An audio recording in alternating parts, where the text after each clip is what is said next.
Welcome to this introductory lecture on Attention Deficit Hyperactivity Disorder, or ADHD. Today we'll explore what ADHD is, its symptoms, and how it affects people differently. So, what exactly is ADHD?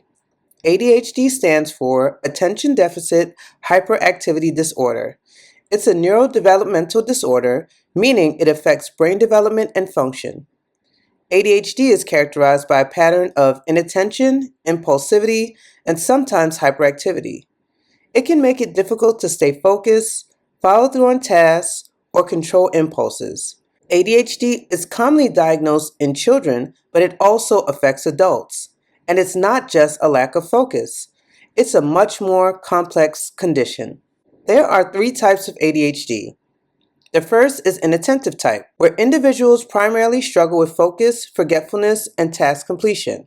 Predominantly inattentive ADHD is often referred to as ADD, or attention deficit disorder, by many people.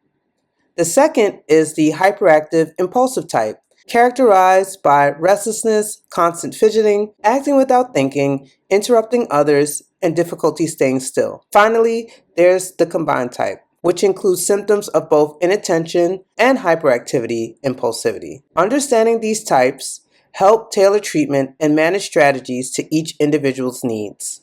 ADHD across the lifespan. ADHD isn't just something that affects children. While it's often diagnosed in childhood, it frequently persists into adulthood.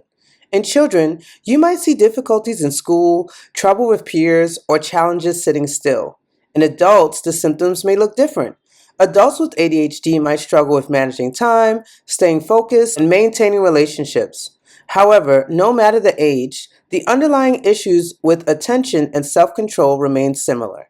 ADHD and the brain. ADHD affects the brain's ability to manage what we call executive functions, things like focus, planning, and impulse control. These are crucial for organizing thoughts and actions. Research shows that people with ADHD may have differences in brain structure and neurotransmitters like dopamine, which impact motivation and reward pathways. This helps explain why staying focused or sitting still can be so difficult for someone with ADHD.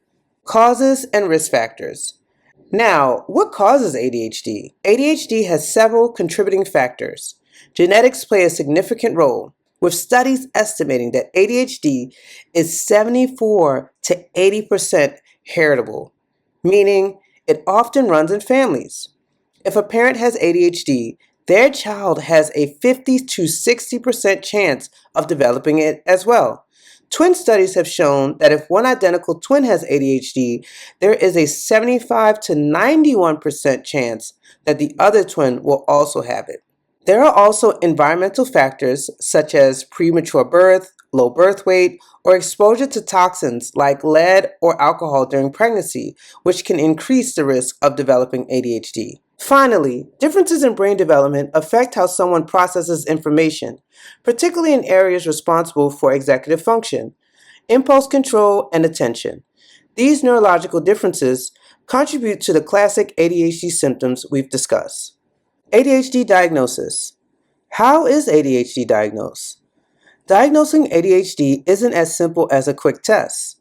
Instead, it involves a comprehensive assessment that includes clinical evaluations, standardized behavioral checklists, and reports from multiple settings such as school, work, or home. Additionally, a comprehensive clinical interview is conducted to understand personal history, symptom patterns over time, and how these symptoms impact daily life. In some cases, neuropsychological testing may be used to rule out conditions that could mimic ADHD, such as anxiety, depression, or learning disabilities.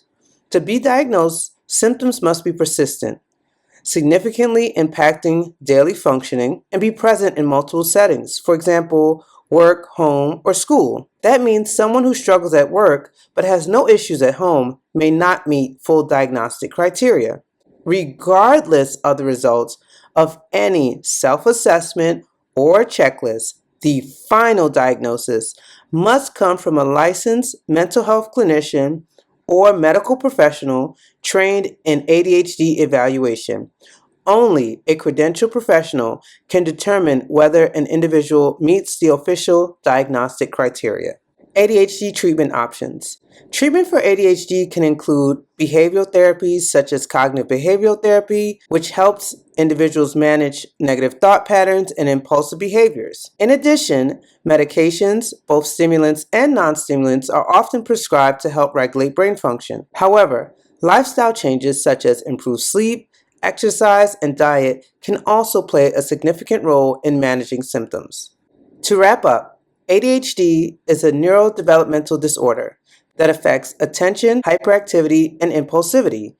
It can present differently in each person, making proper diagnosis crucial. ADHD should always be diagnosed by a trained clinician who can assess symptoms comprehensively and rule out other conditions. While ADHD presents as challenges, it is a manageable condition with the right strategies and support. Whether through behavioral therapy, lifestyle changes, or medication, individuals with ADHD can learn to navigate their symptoms and lead successful lives. This course specifically focuses on cognitive behavioral therapy, CBT techniques, providing practical strategies to improve focus, manage impulsivity, and create structure in daily life without relying on medication. With the right tools, individuals with ADHD can harness their strengths and thrive.